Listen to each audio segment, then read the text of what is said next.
And play button again. I'm having so much fun talking to you guys about this. Part 3 of Corazón Mysti Force takes place 2 days after the final scene in part 2. What's happening is you meet the guy from the end of part 2 again, the MMA jock who was walking in thunder coming back from the gym, but it's just started thundering out of nowhere, so it's going to start raining that night. Well, he ends up walking down the street. He's thinking about the Holy Warriors, Los Gordos Santos, thinking like you got to put your life on the line just for these people to think you're something, or just give a damn about you. Other than that, they just don't give a fuck. See, so he's that type of person. He's very resentful for the fact that they get all the recognition and no people like him just don't.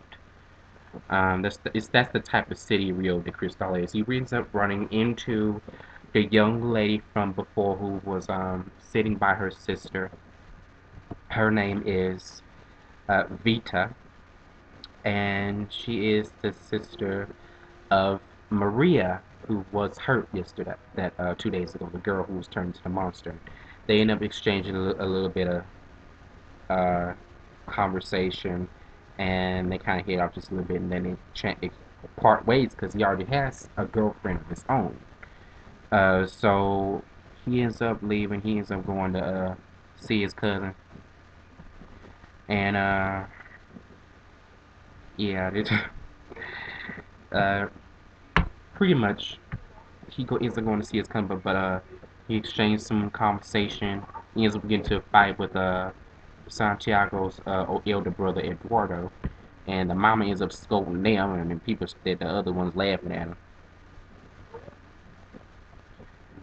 Uh,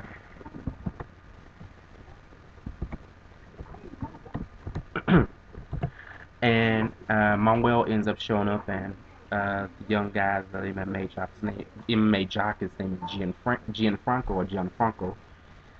People call him Franco or Frank, but his family calls him Frankie. He hates it when they call him that. Yeah, they end up having a little spat, and uh, Santiago thinks it's funny because it really is childish and funny.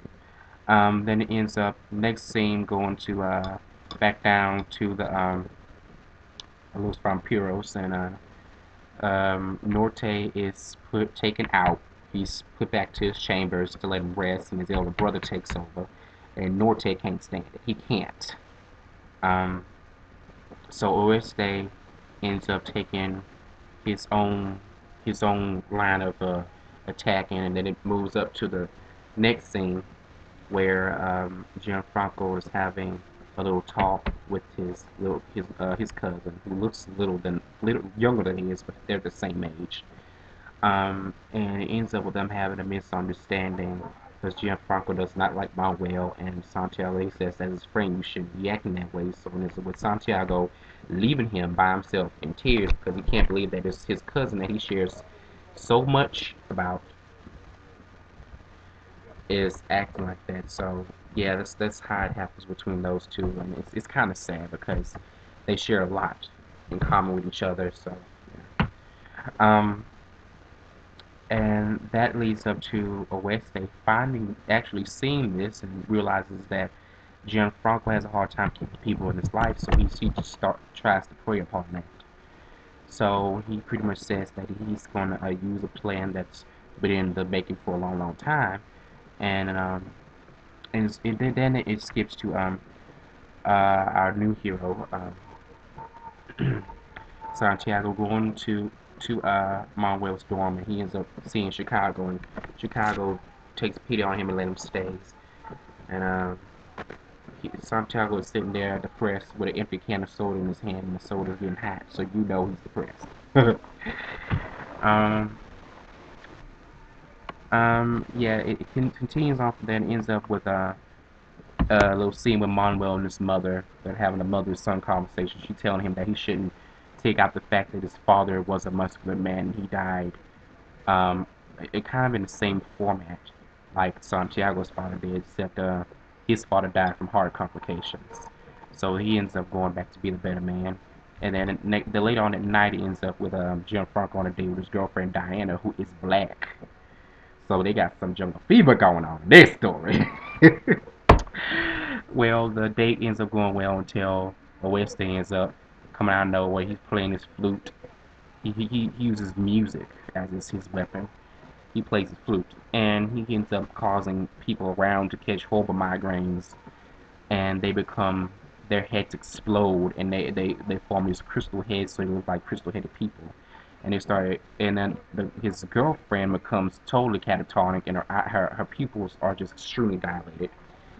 And she's not moving, so he ends up running away with her in his hands, and he runs into Manuel, and it ends up with Manuel having to reveal to Gianfranco who he is, so he transforms into Rojo, and he ends up defending the young man and telling him that he needs to go get his cousin, take the girl to the hospital and call his cousin and tell him to come over.